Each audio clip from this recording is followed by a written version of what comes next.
Any summer holidays kannu? Call GT Holidays ku pannu. South India's #1 travel brand. Girias, இது நம்ம family. அன்புள்ள கிரியஸ், இது நம்ம ஃபேமிலி. மக்கள் வெள்ளத்தில் முதந்த ஐஜேகே மாநில மாநாடு. டாக்டர் பாரிவேந்தர், டாக்டர் ரவி பச்சமுத்துவின் நெஞ்சார்ந்த நன்றி. இன்கம் டேக்ஸ் டிபார்ட்மெண்ட்டையும் என்ஃபோர்ஸ்மெண்ட் டைரக்டரேட்டையும் தன்னுடைய டூலாக பயன்படுத்தி சென்ட்ரல் கவர்மெண்ட் வந்து மிரட்டி ஏதோ ஒரு வகையில் வந்து ஒரு நிதி திரட்டுற வகையில் தான் வந்து பயன்படுத்திருக்காங்க. கட்சிகளுக்கு வந்து ஏதோ ஒரு வகையில் வந்து நிதி வந்திருக்கு. இந்த மாதிரி ப்ரூஃபாக வந்திருக்கு அப்படின்னா அந்த ப்ரூஃப் எப்படி வர முடிஞ்சது, எப்படி சாத்தியமாச்சு, அந்த கேள்வி யாராவது பதில் சொல்லுவாங்க பார்த்தீங்கன்னா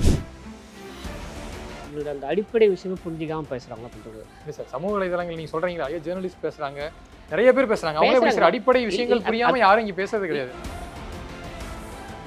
வங்கி மூலம் வரலை அப்படின்னா இவங்க இவ்வளோ பணம் வாங்கியிருக்கார்கள் என்று உங்களால் இன்றைக்காக சொல்லியிருக்க முடியுமா? இவருமா வாய் வார்த்தை சொல்லிட்டு போயிருக்கலாம், உங்களால் நிரூபிக்க முடியாது. நீங்கள் சொல்லுங்கள் வெளிப்படைத்தன்மையாக இருக்கிறது சொல்லுங்கள், அந்த வெளிப்படைத்தன்மை எங்கேருந்து வந்தது சார்? இது நீதிமன்றம் மூலிமா வந்திருக்கு, தெரிஞ்சு நடந்துருக்கு சார். இது வந்து தெரிஞ்சு ஓகே வங்கி முறைப்படி வந்துச்சு, இதெல்லாம் வந்து கருப்பு பணங்கள்னு நினைக்கிறோம். ஆமாம், இப்போ இதில் வந்து முக்கியமான தொழிலதிபர் நம்ம இந்தியாவிலேருந்து யார் டாப் மோஸ்ட் பணக்காரன்னு நினைக்கிறோம், அவங்க பேர்லாம் லிஸ்ட்லேயே வரல. ஸோ அவங்களாம் வந்து நிதியே கொடுக்கலையா இங்கே அப்படின்னு ஒரு கொஸ்டின் மார்க் இருக்குல்ல. அதுதாம்மா நான் பாரு, வேறு எப்படி வாங்கியிருக்க மாட்டாங்க. நல்லா பிஎம் கேர்ஸ் ஒன்று இருக்குது சார். இல்லைம்மா, இப்போ அடுத்து அதை ரிவ்யூ பண்ணணும்னு சொல்லியிருக்காங்க. சொல்லட்டுமா, எதுவாக இருந்தாலுமே கணக்கில் வர வேண்டியது தானே, கணக்கில் வராது இல்லை. ஐபிசி தமிழ் நேயர்களுக்கு வணக்கம். இன்று நம்முடன் நேர்காணலில் வருமான வரித்துறை முன்னாள் அதிகாரி பாஸ்கரன் கிருஷ்ணமூர்த்தி இணைந்திருக்கிறார். வணக்கம் சார். வணக்கம், வாழ்த்துகள். ஒவ்வொரு இன்டர்வியூலையும் நம்ம இதுக்கு முன்னாடி நிறைய இன்டர்வியூஸ் பண்ணியிருக்கோம், இன்கம் டேக்ஸ் ரைடு தொடர்பாகவும் ஐடி ரைடு தொடர்பாகவும். ஆனால் இன்றைக்கி வந்து அது ஒரு முக்கியமான கட்டத்தில் இருக்குது, எலக்ட்ரோரல் பாண்ட்ஸ். இது சம்மந்தமாக நேற்று அந்த டேட்டாஸ்லாம் வந்து எஸ்பிஐ வந்து கோர்ட்டில் சப்மிட் பண்ணியிருந்தாங்க. அது எலெக்ஷன் கமிஷன் வந்து தன்னுடைய வெப்சைட்டில் வந்து வெளியிட்டிருக்காங்க.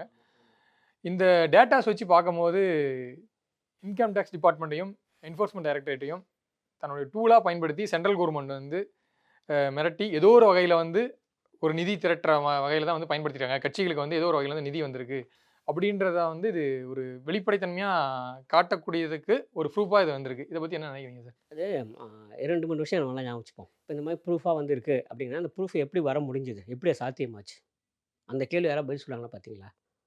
நான் எப்போவுமே உங்களுக்கு தெரியும், நான் வந்து அரசாங்கத்தில் யார் இருக்காங்கலாம் பார்க்குறதில்ல. நான் அரசாங்கத்துக்கு ஆதரவாளன் தான். வருமான வரித்துறைக்கும் அமலாக்கத்துறைக்கும் எப்போதும் ஆதரவாளன் தான். இங்கேயும் அதே மாதிரி தான். மாநில அரசில் எந்த ஒரு துறை இருந்தாலும் அந்த துறைக்கு ஆதரவாளன் தான். காவல்துறையாக இருக்கட்டும், லஞ்ச ஒழிப்புத்துறையாக இருக்கட்டும், தொடர்ந்து சொல்லிட்டு வரோம். இப்போதும் அப்படி தான். என்னோட ஸ்டாண்டில் மாறவே இல்லை. இப்போ யோசிச்சு பாருங்களேன், இவங்க இவ்வளோ பேர் பேசுகிறாங்கல்ல, சோஷியல் மீடியா நிறைய பேர் போடுறாங்களான்னு நீங்கள் சொல்கிறீங்க. நான்லாம் பார்க்குறதில்ல ஆனஸ்ட்லி. ஆனால் போடுறாங்களா நீங்கள் சொல்கிறீங்க. அது வந்து இருக்கணும். நான் வந்து அவங்க சொல்கிறது பொய்யான குற்றச்சாட்டு அந்த மாதிரிலாம் நான் சொல்லவே இல்லை. ஒரு வைப்ரண்ட் டெமோக்ரஸியில் ஒரு துடிப்பான ஜனநாயகத்தில் இதெல்லாம் தேவை. சரிங்களா? இது மாதிரியான கேள்விகள் எல்லாம், இந்த மாதிரி கேள்விகள் மிக நிச்சயமாக தேவை. நான் முழுக்கமாக வரவேற்கிறேன். அப்புறம் இரண்டாவது, இதை வெளிக்கொண்டு இருக்க மிக முக்கியமான காரணமாக யார் இருந்ததுன்னா இடதுசாரிகள் இருந்திருக்காங்க. ஸோ எனக்கு எப்போவும் இடதுசாரிகள் மீது ஒரு சாஃப்ட் கார்னர் உண்டு. அதனால் அவங்க வந்து என்ன எப்போவுமே பொது வாழ்க்கையில் தூய்மையாக இருக்கக்கூடியவர்கள். அதனால் நான் வரவேற்கிறேன். ஆனால் இது மாதிரி இப்போ நீங்கள் சொல்கிறீங்க இல்லையா, எந்த வருமான வரித்துறை மீதும் அல்லது அமலாக்கத்துறை மீதும் இப்போது அவர்கள் தான் கேட்டு வாங்கினாங்கன்னா அதுக்கு என்ன ப்ரூஃப் இருக்குங்கிறது தெரியல. இப்போ நீங்கள் ப்ரூஃப் இருக்குது சார். இல்லை நான் சொல்கிறேன் சார். இப்போ இல்லை நான் நீங்கள் சொன்ன அந்த ப்ரூஃப் நானும் பார்த்தேன். அவங்க என்ன சொல்கிறாங்கன்னா, இந்த தேயிலை ரைடு நடந்தது, இந்த தேயிலை அவங்க பே பண்ணியிருக்காங்க, அதான ப்ரூஃபு. இவங்க பே பண்ணியிருக்காங்க தானே ப்ரூஃபு. இதை வந்து நிறைய ப்ரூஃப்களும் இருக்குது சார். இல்லை பார்ப்போம் வரேன். முதல்ல இப்போ இருக்கக்கூடிய ப்ரூஃப் என்னென்னா, இந்த தேயிலை சோதனை நடந்தது, இந்த தேயிலை இவர் இவ்வளோ பணம் பே பண்ணியிருக்காரு அப்படி தான் சொல்லியிருக்காங்க இல்லையா. முதல்ல எலக்ட்ரல் பாண்ட்ஸ் நம்ம என்ன புரிஞ்சுப்போம் முதல்ல. ஏன்னா சமூக வலைதளங்களில் வரக்கூடிய செய்திகள்லாம் பார்க்கும்போது இதோட அந்த அடிப்படை விஷயமே புரிஞ்சிக்காமல் பேசுகிறாங்க அப்படின்னு தோணுது. இல்லை சார், சமூக வலைதளங்கள் நீங்கள் சொல்கிறீங்களா, ஐயோ ஜேர்னலிஸ்ட் பேசுகிறாங்க, நிறைய பேர் பேசுகிறாங்க. அவங்க பேசுகிற அடிப்படை விஷயங்கள் புரியாமல் யாரும் இங்கே பேசுறது கிடையாது. சரி, அப்படின்னா புரிஞ்சே பேசுகிறாங்க அப்படி வச்சுப்போம். சரிங்களா? நீங்கள் வேணால் இப்படி கூட வச்சுக்கலாம், புரிஞ்சவரை பேசுகிறாங்க. என்னென்ன அடிப்படையில் பாருங்களேன், இந்த எலக்ட்ரல் பாண்ட்ஸ் கொண்டு வந்து என்ன அர்த்தம் அப்படின்னா, அதுக்கு முன்னாலாம் எப்படி இருந்தது? நீங்கள் அது வந்து அதுக்கு முன்னாடி வந்து ஒரு இந்த லிமிடேஷன் இருந்தால் மட்டும் தான் நீங்கள் வந்து கட்சிக்கு வந்து டொனேஷன் பண்ண முடியும்னு இருந்துச்சு. எலக்ட்ரல் பாண்ட்ஸ் வந்து யார் வேணாலும் என்ன வேணாலும் பண்ணலாம், எவ்வளோ நிதி வேணாலும் கொடுக்கலாம். வெளியே யாருக்கு தெரியாது. முன்னெல்லாம் சூட்கேஸில் கொடுப்பாங்க, மூட்டை மூட்டையாக கொடுப்பாங்க, இந்த மாதிரிலாம் இருந்தது. அதான் ஆனால் சார், இது கேளுங்க, அது எல்லாத்தையும் வங்கி கணக்கு மூலம் கொண்டு வர வேண்டும் என்று செய்கிற முயற்சியை சரியான முயற்சி சொல்கிறீங்க, தப்பான முயற்சி சொல்கிறீங்களா? எந்த வங்கி சார் சொல்லுங்க? எந்த வங்கியாக இருக்கட்டும், வங்கி சார், அந்த கணக்கு வங்கி ஸ்டேட் அந்த பேங்க் வந்து வந்திருக்குல்ல. அந்த வங்கி என்ன பண்ணாங்கன்னு பார்த்தீங்களா கோர்ட்டில்?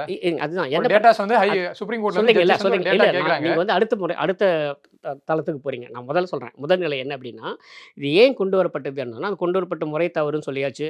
மாண்புமிகு உச்சநீதிமன்றம் கூட இது வந்து அன்கான்ஸ்டிடியூஷனல்லாம் சொல்லியிருக்கு. நான் முழுக்க ஏற்றுப்பேன். உங்களுக்கே தெரியும், நான் மாண்புமிகு நீதிமன்றம் எது சொன்னாலும் நான் அப்படியே ஏற்றுக்கொள்ளும். தப்பு, எலக்ட்ரல் பாண்டுங்கிறது தப்புன்னு. அதுதான்மா, அது தப்புங்கள். ஆனால் அது பிள்ளை நோக்கம் என்ன அப்படின்னா, இது மாதிரி கணக்கில் வராமல் பணம் பெற்று கொண்டிருந்தாங்களா இல்லையா அந்த கேள்வி முதல்ல இவங்களாம் பதில் சொல்கிறாங்க. முன்னால் அப்படி பணம் வந்ததா இல்லையா? சூட்கேஸில் பணம் வாங்கிட்டு இருந்தாங்களா இல்லையா? மூட்டை மூட்டையாக பணம் வாங்கிட்டு இருந்தாங்களா இல்லையா? அதெல்லாம் கணக்கில் வரல.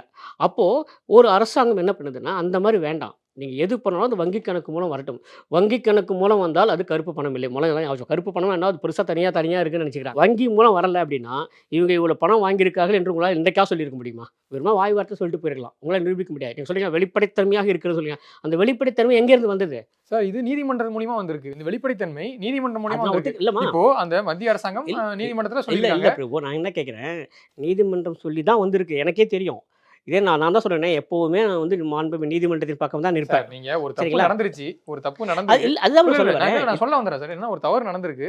இந்த தவறு வந்து இது நடந்தனால தான் இந்த தவறு நடந்தது தெரிய வந்துச்சு. இல்லைன்னா இந்த தவறு நடந்ததே தெரியாம ஆமா, போயிருக்குன்னு சொல்றீங்க. ஆமா. அப்போ வந்து உண்மைதானே? தவறு நடந்திருக்கு. அப்ப மத்திய அரசாங்கம் இல்லம்மா, ஏஜென்சியை முதல்ல இதை நீங்க பயன்படுத்தி ஒத்துக்கிறீங்களா? இது முதல்ல நீங்க சார் ஒத்துக்கிறீங்களா? இப்ப நான் என்ன இல்ல சொல்றேன், நீங்க இதை ஒத்துக்கிட்டீங்கன்னா ஒத்துக்கிறேன் சார். இல்ல சென்ட்ரல் முதல்ல கவர்மெண்ட் அது வந்தது ஏஜென்சியை இல்ல வந்து தவறா முதல்ல வந்தது பயன்படுத்தி எது? முதல்ல எது வந்தது? எலக்ட்ரல் பாண்ட்ஸ் தானே வந்தது.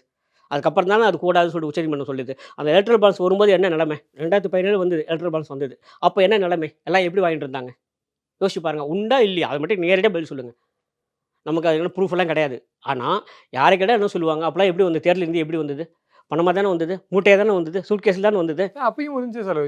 இந்த நிறுவனங்கள் இந்த தகுதி இருந்தா மட்டும் தான் இந்த இல்லம்மா, நிதியை கொடுக்க முடியும். நான் வந்து இப்ப நான் உங்களுக்கு தெரியும். நான் வந்து அரசியலுக்குள்ளலாம் போக மாட்டேன். ஆனால் ஒரு குறிப்பிட்ட அரசியல் கட்சி தேர்தல் பாண்ட் அறிவிக்கப்பட்ட 2017ல அவங்க வாங்கின மொத்த நிதியில 2% கூட எலக்ட்ரல் பாண்ட்ஸ்ல வரல. அதுக்கு அடுத்த ஆண்டுல வெறும் 5%. அதுக்கு அடுத்த ஆண்டுல 18% வந்தது. இப்ப கடைசியா முடிஞ்ச ஆண்டுல அந்த ஒரு குறிப்பிட்ட கட்சி, அகில இந்திய கட்சி இல்ல. என்ன ஒரு குறிப்பிட்ட கட்சி 98% வந்து எலக்ட்ரல் பாண்ட்ஸ் மூலம் வந்திருக்கு. கணக்குள்ள வந்திருக்கா இல்லையா? அது சார், முதல் அதாவது இல்ல இல்ல நான் இல்ல, இது அரசு கேட்கறது இல்லைங்க. கரெக்ட் தான் சார். நீங்க சொல்றது புரியுது. ஒரு அரசாங்கம் புரியுது இல்ல. இல்ல, அது ஒரு முதல்ல ஒரு இல்ல ஒத்துக்கணும்ன்றேன். சார். ஒரு அப்போ அரசாங்கம் ஒரு ஸ்கீமை கொண்டு வராங்க. இந்த ஸ்கீமை கொண்டு வந்தா இருக்கிற எல்லாருமே இது மூலியமா வந்து தப்பு பண்ணுவாங்கன்னு தெரிஞ்சு ஒரு ஸ்கீம் வந்திருக்கு. நான் வந்து மற்ற கட்சிகள்லாம் வந்து நிதி வாங்கலன்னு சொல்லல. எல்லா கட்சிகளும் நிதி வாங்கியிருக்காங்க இது மூலியமா. ஆனால் இப்போ வந்து எந்தெந்த நிறுவனங்கள் எவ்வளவு கொடுத்தாலும் இந்த முழு அந்த தகவலையும் வந்து எஸ்பிஐ வந்து வெளியிடல. வந்திருக்கு நிச்சயமா. வெளியிடாம வச்சிருக்காங்க. இப்போ முன்னாள் அமைச்சர் செந்தில் பாலாஜி அவர் ஏன் இப்போ வந்து சிறையில் இருக்காரு சார்? சட்டவிரோத பண பரிமாற்றம் அதே சட்டவிரோத அப்படிங்கிற ஒரு பண- குற்றச்சாட்டு தான். நான் குற்றச்சாட்டு வந்து சொல்றேன். அப்படியே ஒரு குற்றச்சாட்டு குற்றச்சாட்டு. குற்றச்சாட்டு. இப்போ அதே சட்டவிரோத பணிமாற்றத்துல அந்த இடியோட அந்த கேஸ் அண்டர் இன்வெஸ்டிகேஷன் இருக்கு.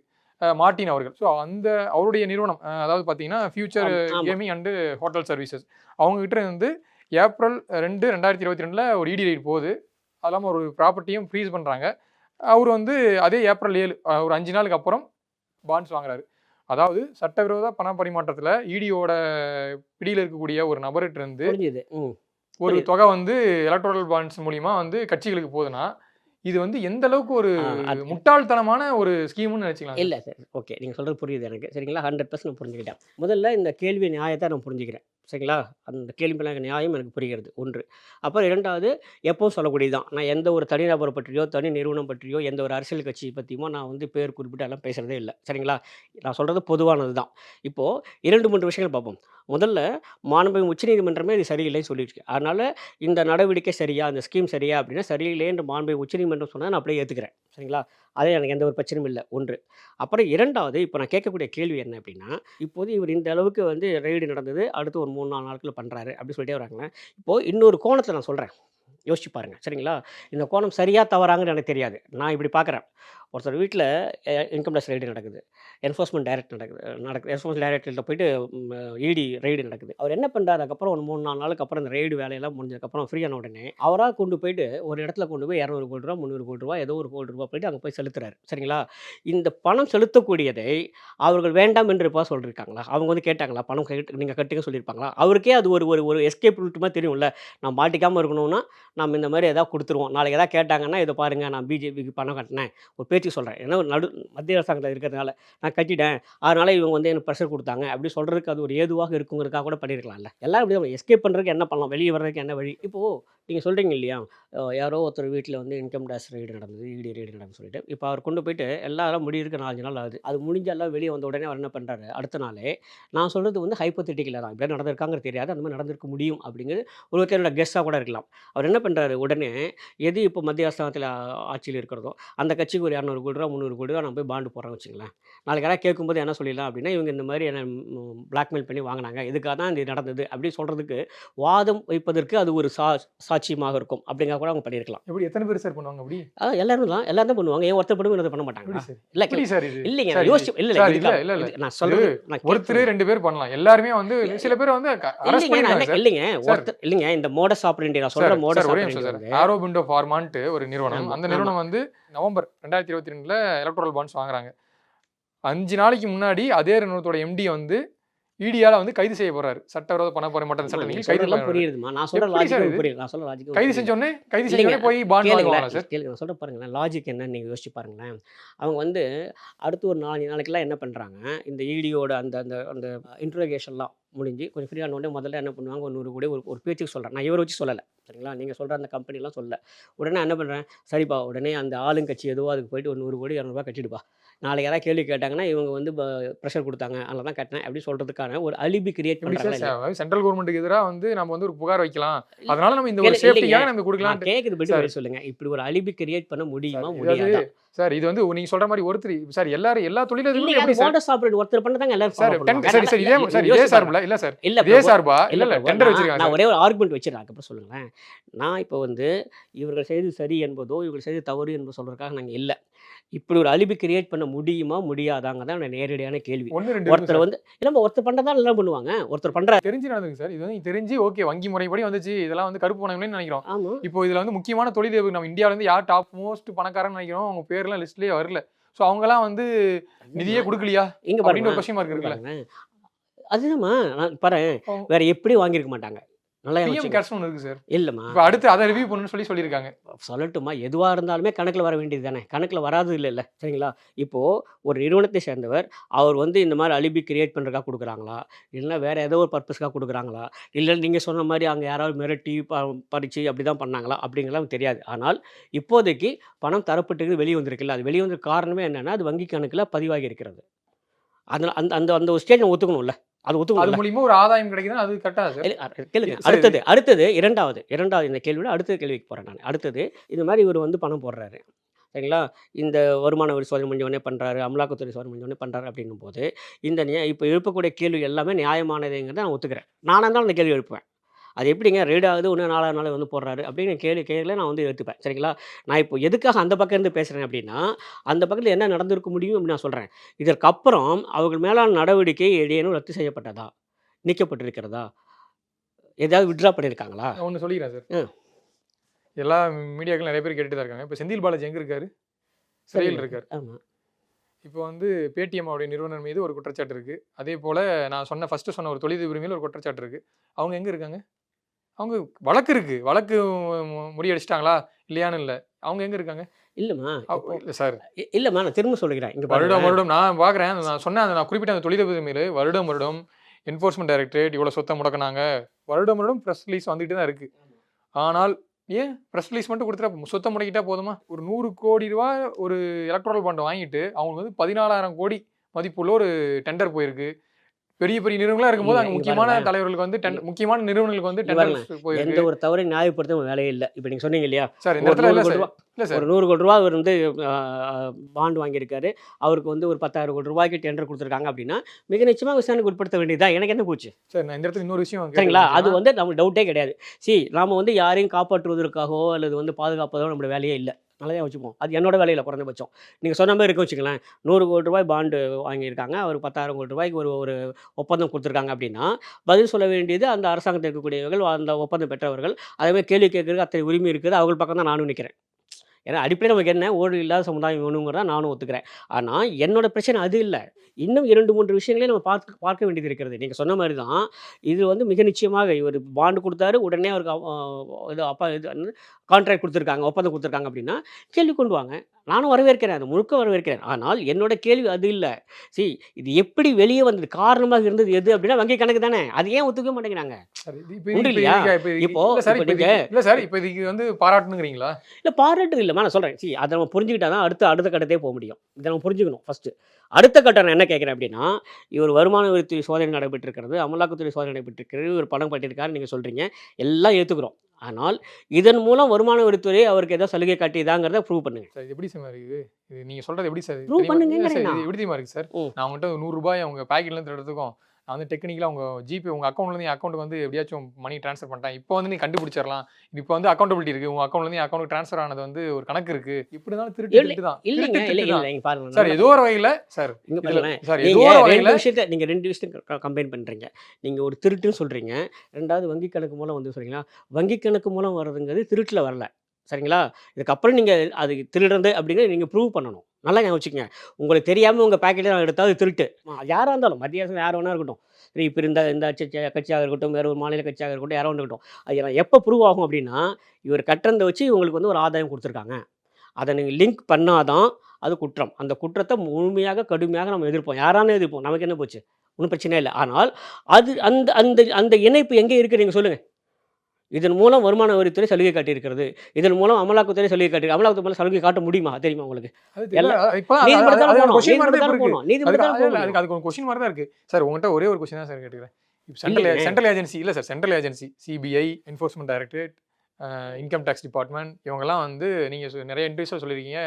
இவங்கெல்லாம் வந்து ஒரு தவறு செஞ்சிருந்தா அங்கே கண்டிப்பாக வந்து ஆமா, ஆமா. இப்போ இதாகும்னு அதான் சொல்லிட்டு. சொல்றேன். இப்போ அதான் சொல்றேன். நானும் மாற்றவே இல்லையே. ஆனால் இந்த இப்போ வந்து அந்த கொடுக்குற டேட்டாஸ், இந்த இன்கம் டேக்ஸ் ரெய்ட் நடத்துகிற இந்த இடி ரெய்ட் நடத்தின டேட்ஸு, பாண்டு இதாக இருக்குது, ஏதோ ஒரு வகையில் வந்து இன்ஃப்ளூயன்ஸ் பண்ணியிருக்காங்கன்னு தான் சார் தோணுது. சரி. இப்போ நான் இப்போ நீங்க கேட்ட கேள்விலாம் திரும்ப பதில் சொல்றேன். முன்ன சொன்னதே திரும்ப கேட்கிறேன். அமலாக்கத்துறை சோதனை நடைபெற்று தவறுன்னு நீங்க சொல்றீங்களா? நேரடியா கேள்வி கேட்கிறேன். அங்கெல்லாம் வருமான வரித்துறை சோதனை நடைபெற்று தவறுன்னு சொல்றீங்களா? அங்கெல்லாம் அமலாக்கத்துறை சோதனை நடைபெற்று தவறுன்னு சொல்றீங்களா? அவங்க அதெல்லாம் ஒண்ணுமே தப்பே பண்ணல. வருமான வரித்துறை சார்பாக எந்த ஒரு தப்பும் பண்ணல. ஈடிக்கு சொல்லக்கூடிய எந்த ஒரு அந்த அந்த பிஎம்எல்ஏ ஆக்ட்டுக்கு அவங்க எதுவுமே பண்ணவே இல்ல. சட்டவிரோத பரிமாற்ற சட்டம்லாம் அங்க வரவே இல்ல. அவங்க வந்து தூய்மையானவர்கள் அப்படின்னு சொல்ல வரீங்களா? தூய்மையானு நான் சொல்ல கேட்குறேன். சொல்ல வரீங்களா? இல்லை நான் சார். நீங்களும் உங்கள சொல்லல. நான் கேட்குறேன். அது சொல்ல வரீங்களா? அது இல்ல. ஸோ அந்த வரையில அந்த நடவடிக்கை சரியானதுங்கிறத நான் சொல்றேன். இப்பவும் சொல்றேன். அதன் பிறகு கான்சிக்வென்சஸ் இவங்க பணம் குடுத்துருக்காங்க, செஞ்சிருக்காங்க அப்படிலாம் நீங்க சொல்றீங்க. அது மாரி பணம் குடுத்து, அதனால ஏதாவது சமரசம் செய்யப்பட்டிருந்தால், ஏதோ காம்ப்ரமைஸ் வந்திருந்து வச்சுங்களேன்.